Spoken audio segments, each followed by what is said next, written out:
Hello students, welcome back to my channel. Previous video में हमने child development जो आपके यूनिट नंबर 1 है बीएड के फर्स्ट सेम में।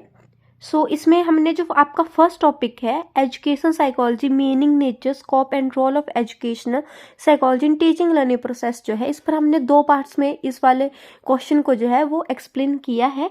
आप प्रीवियस वीडियो में मैंने एक्सप्लेन किया, उसके लिंक आपको डिस्क्रिप्शन बॉक्स में या कमेंट सेक्शन में प्रोवाइड कर दिए जाएंगे।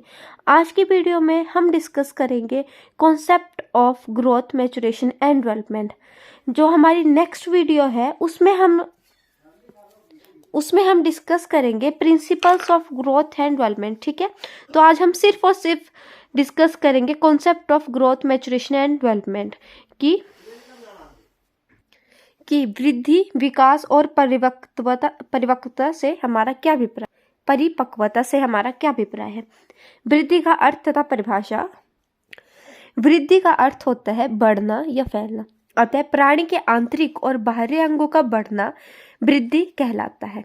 वृद्धि शारीरिक रचना और शारीरिक परिवर्तनों की ओर संकेत करती है।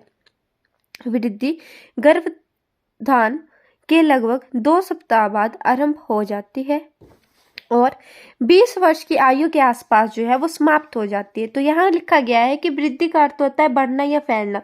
जो वृद्धि है वो माँ के गर्भ से ही इसका आरंभ हो जाता है और लगभग 20 वर्ष तक जो है वो बच्चा जो है उसकी वृद्धि होती रहती है। जब हमारे शरीर की संरचना या आकार बढ़ना शुरू होता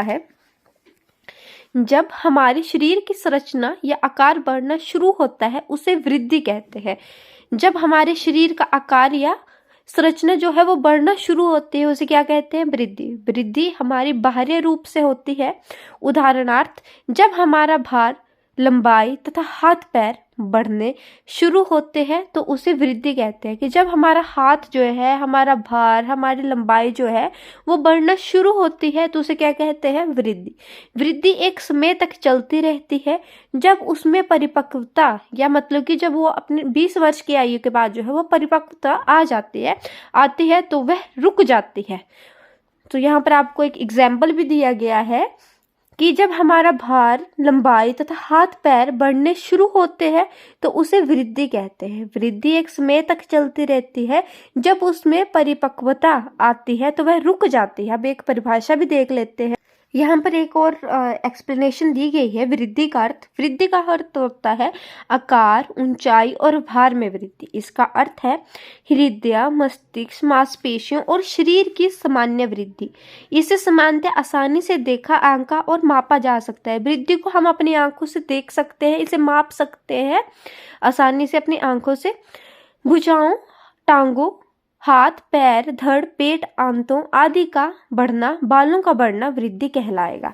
ठीक है, अब एक परिभाषा देख लेते हैं। फ्रैंक का कथन है, शरीर के किसी विशेष पक्ष में, शारीरिक पक्ष में यहाँ पर बात की जा रही है, जो परिवर्तन होता है उसे वृद्धि कहते हैं।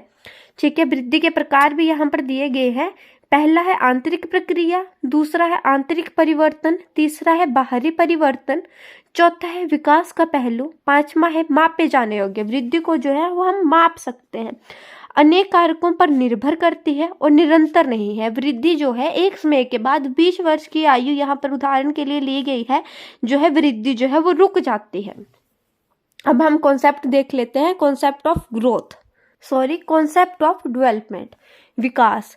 शरीर के गुणात्मक परिवर्तनों को विकास कहते हैं। किन परिवर्तनों को? जो गुणात्मक परिवर्तन होते हैं। बालक के विकास में कुछ काल ऐसे होते हैं जब केवल वृद्धि होती है, विकास नहीं होता है।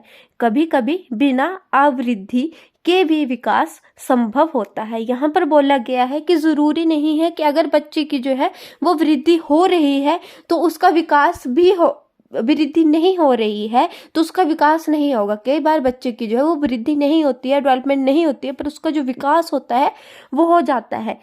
जैसे बौने व्यक्ति के शरीर में वृद्धि नहीं होती, परंतु अवयवों की कार्य क्षमता जो है वो बढ़ती रहती है।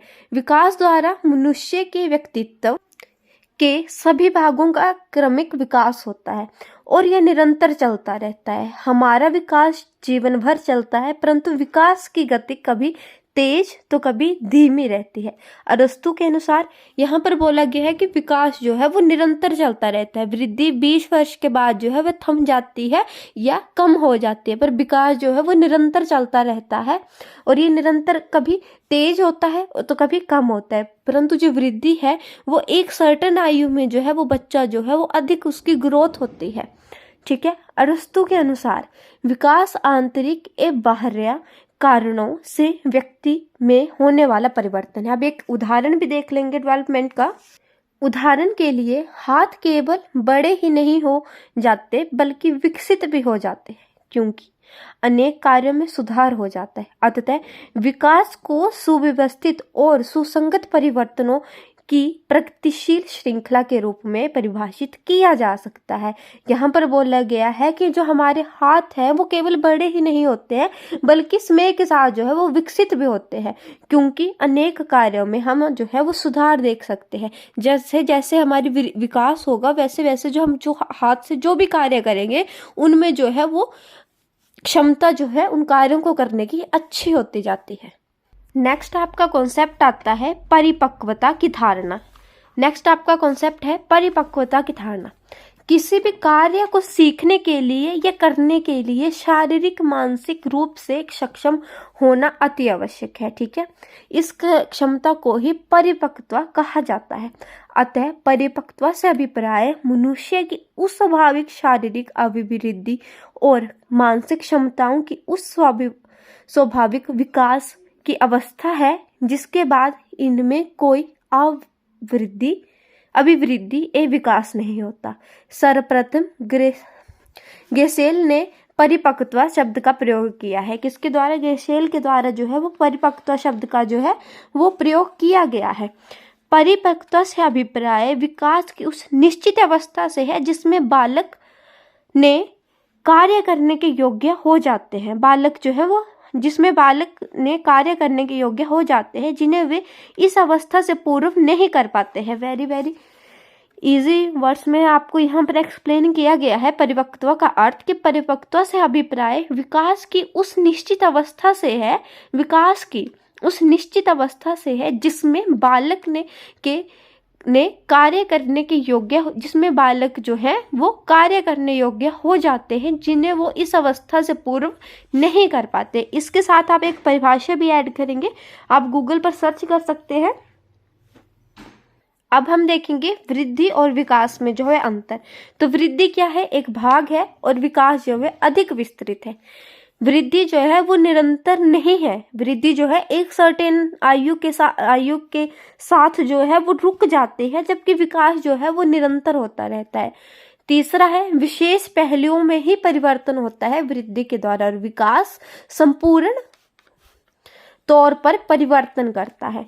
चौथा पॉइंट है परिमाणात्मक परिवर्तन, और यहाँ पर अंतर आता है विकास में कि परिमाणात्मक अंतर के साथ साथ जो है परिमाणात्मक परिवर्तन के साथ जो है गुणात्मक परिवर्तन जो है वो भी विकास में देखे जाते हैं।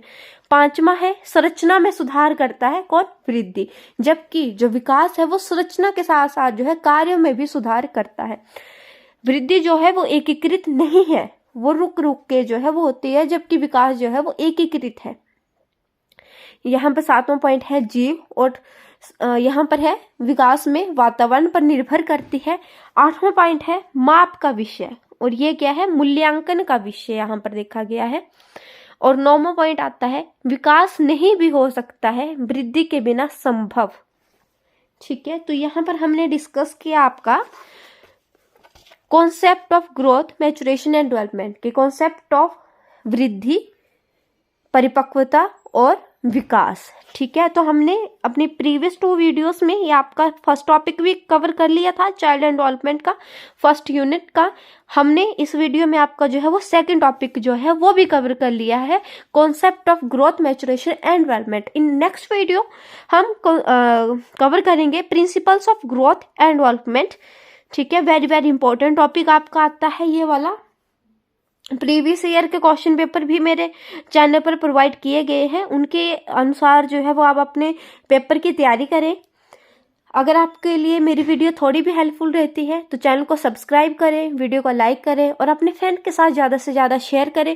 अगर आपकी कोई भी क्वेरी है बीएड से रिलेटेड या आपके सब्जेक्ट या फर्स्ट यूनिट से लेकर फर्स्ट यूनिट के सेकंड टॉपिक से लेकर या जो भी आपका टॉपिक है, तो प्लीज़ कमेंट सेक्शन में कमेंट करके ज़रूर जाइएगा। मैं उसको सॉल्व करने की पूरी कोशिश करूँगी।